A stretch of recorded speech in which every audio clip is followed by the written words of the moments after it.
Hey, what's going on YouTube? Morgan Interactive here, back at you guys. And in this one, we're going to be checking out the save system I got going for you guys.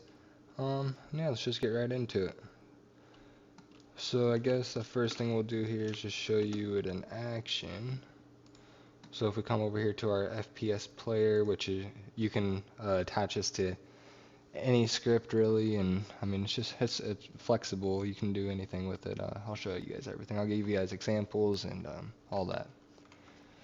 So if I come over to my player script here, I'll open this up for you, and I actually was already testing in here and making sure everything was good, but I'll have actually a download link for you guys, so you guys can just go in and download the save system and import it into your project. There should be no errors, no nothing. It should work for any project, and yeah, just open up the Unity package into your project and get it in there, and then you can start using it as I use it.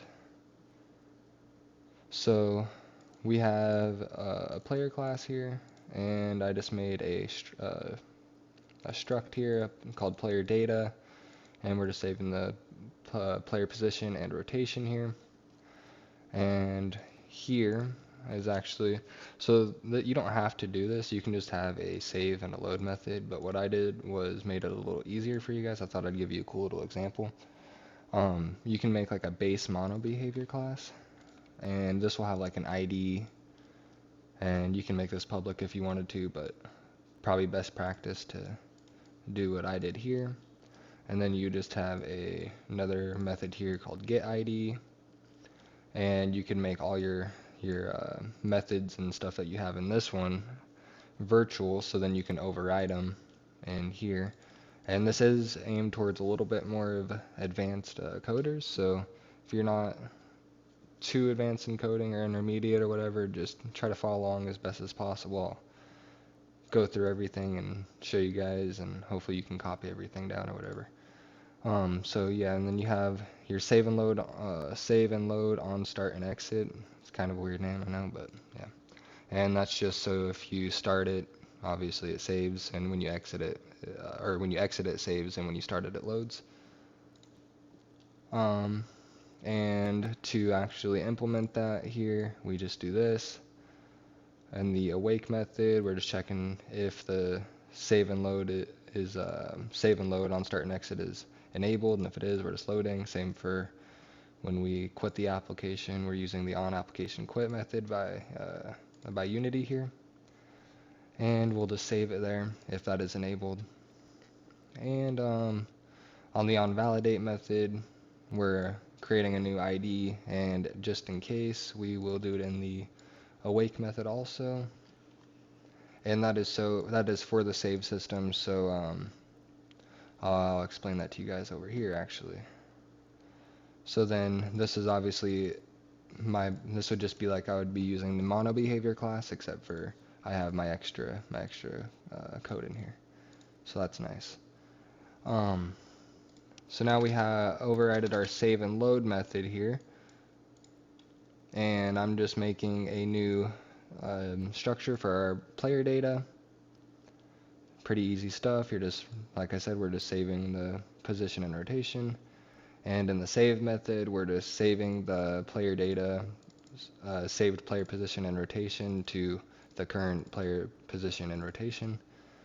And here is where we're using the save system. So we're checking to see if the save exists. And what I did was I used, so this would be like the folder right here.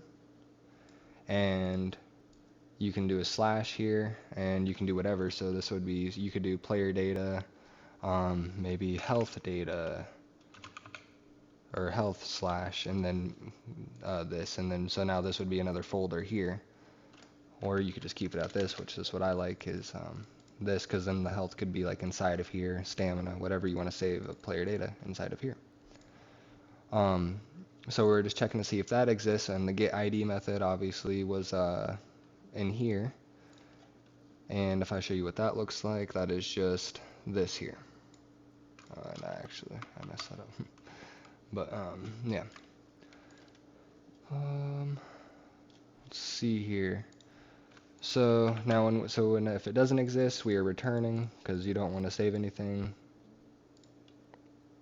And actually, hold on, I think, let me check my logic here. I might have actually messed something up here. Because you want to be able to save no matter what. So you really don't even need this line, honestly. I'm sorry, guys, I wasn't paying attention there. You'd really only want that for loading, because when you want it to load your data, you obviously want to check if it exists first. And if it doesn't exist, then we can return, so it doesn't call the load data, so we don't get no errors or anything. And to load, oh, and I guess I should go a little bit more on this. So you could name this anything, by the way, the identifier here. So if you look here, you need the string identifier and whatever your data that you're saving. So you can name this, I mean, literally anything. I mean, you can name it health or stamina or whatever. I mean, that's what I'm saying, name it anything. It's pretty flexible. And then here you can put any type. So if you want to save the game object, transform. If you want to save custom data, you can use structures. I mean, it's so flexible. You guys will just have to check out the system. And to load, you just have a load method here, and we're just, like I said, we're checking to see if it does not exist, and then we'll return if it doesn't exist. If it does, we're just calling the savegame.load method, and in the little brackets here, I don't know what you call those, little triangle bracket things, you can put your data type, and my data type that I'm wanting to load is obviously the player data. So we're going to put that in there, and you want the identifier that you saved. So that's why I have the ID, is so say you have multiple players or whatever, each of those players would get a different ID, so then you can save each player's player position and player rotation. So that's really cool. And that's how you would load that there, and then after you load it, the structure will have all that updated, all the saved data, because I'm setting it right there. My player data is equal to savegame.load player data, and then the identifier. And then, so yeah, then you can just set the transform position and rotation or whatever you guys would set there, or the player health, stamina, whatever, and it would get all updated, and I'll show you guys that working here right now. Let's start the game. Make sure that's all checked over there. And it's just a little, this is a Synthi Studios nature asset pack or something like that. It's a pretty nice one. You guys have to check it out. Come over here though, and let's save right here. So let's just close down the game right here, and let's load this back up. And it did not work. Okay, yeah, wow. That's nice. That's because I did something wrong. But I'll figure it out for you guys. I'll be right back. Alright guys, so of course it was literally nothing with the system. It was just something stupid that I did. When I took that code out, I forgot to reload the scripts and stuff, so yeah, that was my fault. But anyway, so let me show you the structure of it, why I'm at it, so that you guys can kind of get a idea of what I was meaning. So here we have the player data folder, and then the ID that I was telling you guys about, and that has all the save data inside of there. And another cool thing I forgot to show you guys is what the system is, you can come up here and you can easily change the paths that everything is saving at. You can clear the save data, save random data, copy or open the data path. And yeah, so that's just a nice little useful feature there. And so now let me show you it actually working. Now that I actually figured out my little mistake there. Come over here, get a nice little view here. And we'll quit the game and rejoin it here. And look at that. Nice little save system going. We'll come over here. Let's say we want to get off the game over here or something. Bam, quit, join. And yeah, so that's pretty neat. And I'll show you guys another little example just so nobody's confused or anything like that. So I guess let's see here. You could do let's do maybe, so you might want to save every game object's position and rotation or whatever. So maybe instead of just doing it here in the base mono behavior class, you could set up a structure. Ooh. Let's go serialized field. Ooh, actually no, it'd be system.serializable. Sorry guys, I can't type today. And then you go public struct, and let's name this game object data. And you could go public vector 3, and you could go, and you don't have to use structs, by the way, guys. You could use, like I said, you can save just the vector 3, just the quaternion, whatever, but I think this is a lot more viable option in my opinion, because you can put vector 3s in here, quaternions, whatever, anything you guys need. So let's do saved position, and let's go quaternion, public quaternion for saved rotation,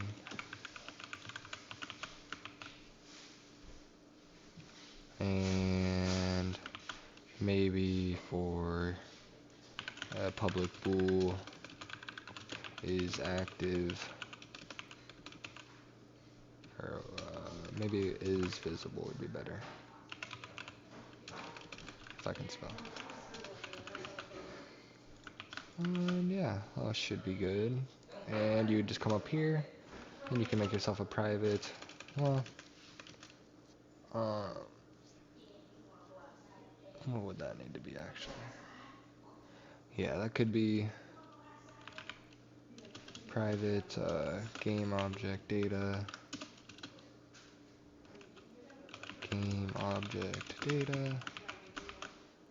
and you want to instantiate that to a new game object data.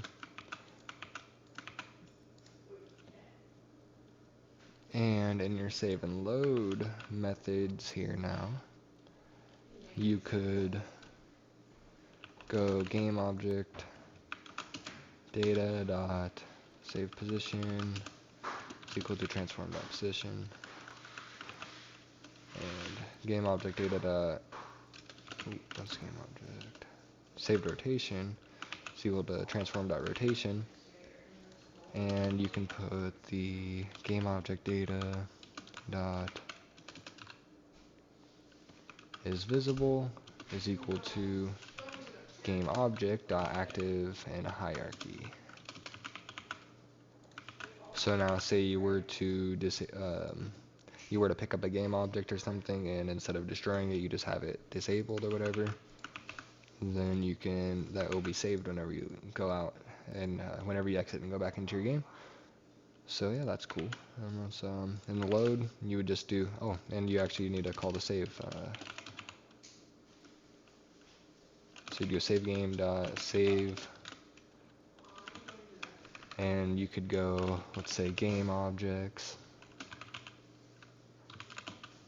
slash, and let's use the ID, so because we're gonna have a bunch of different game objects, so let's say get ID, and let's save the game object data. And yeah, it's as simple as that for saving.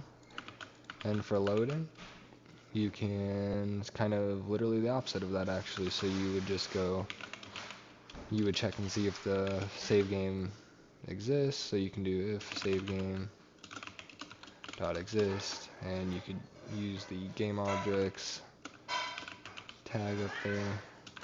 That should have been capital O. And then you do slash, and then literally the same name, get ID. And if that actually does not exist, we can just return here. Good clean code here, and that needs to be the same exact name so it knows what to get. And if it does exist, we can load everything up. So let's go save game dot load, and you do the triangle bracket things, and it would be the game object data for the data type we want to load up. And here you'd put in the identifier again. I'm just going to copy it over. And you should actually put the game object data equal to save game.load. So then that's getting set and everything properly. And then you can just set your transform.position to the saved position in the game object data. Same with the rotation. And you could set for the game object active and hierarchy, you can set it to game object data dot is visible.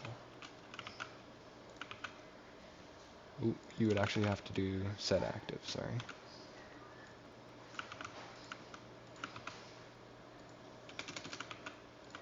And yeah, now every single game object should save the position and rotation without this, so if I comment out this stuff for now,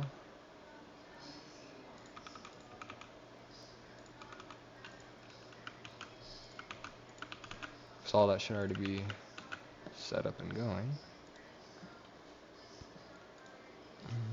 Let's delete the data out of here. We could use our little tool up here too.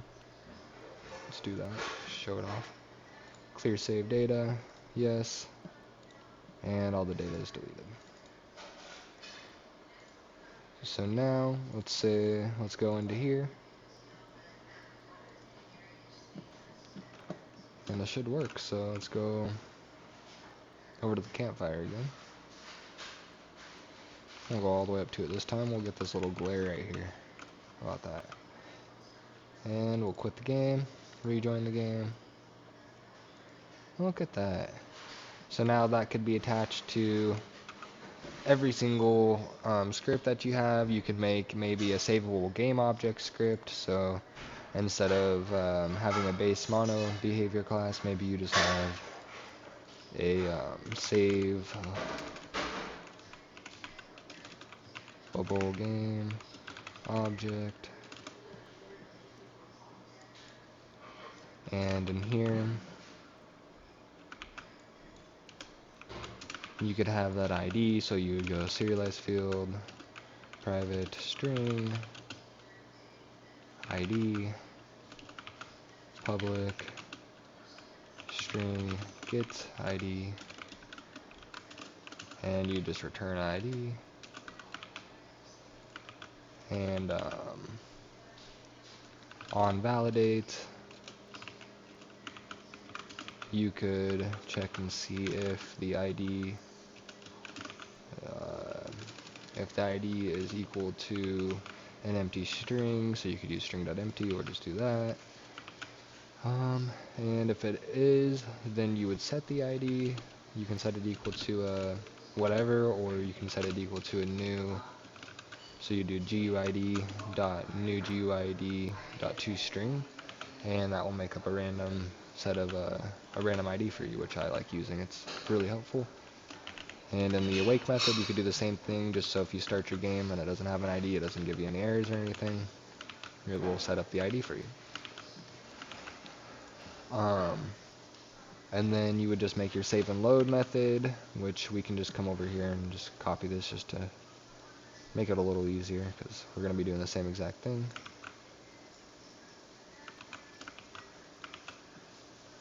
And get a little bit of errors here for just a second until I put this game object data in.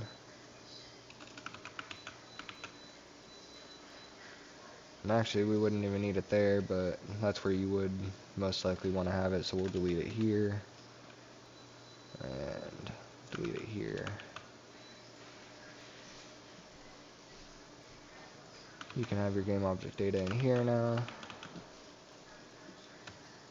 So now we're making sure we're not saving anything in here.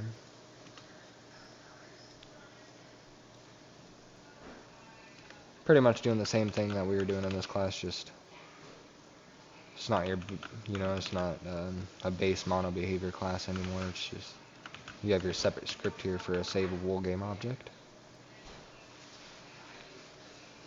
Make sure I ain't missing anything. And yeah, so then you can just, on the start, you would go load, and on quit,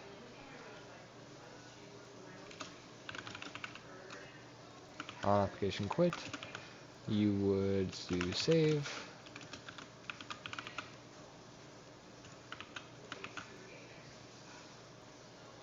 make sure that's all good, and now you would just attach that script to whatever savable game object, and that ID will be generated for you. You don't have to worry about that. So clear out those previous data.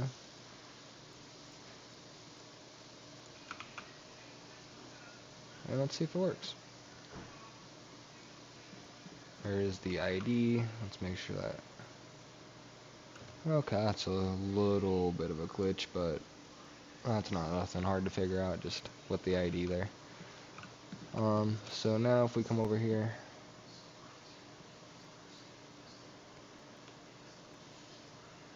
and we should save and load now. Ah, look at that. And so now that could be put onto any game object, chest, etc. Anything that you want to save and load.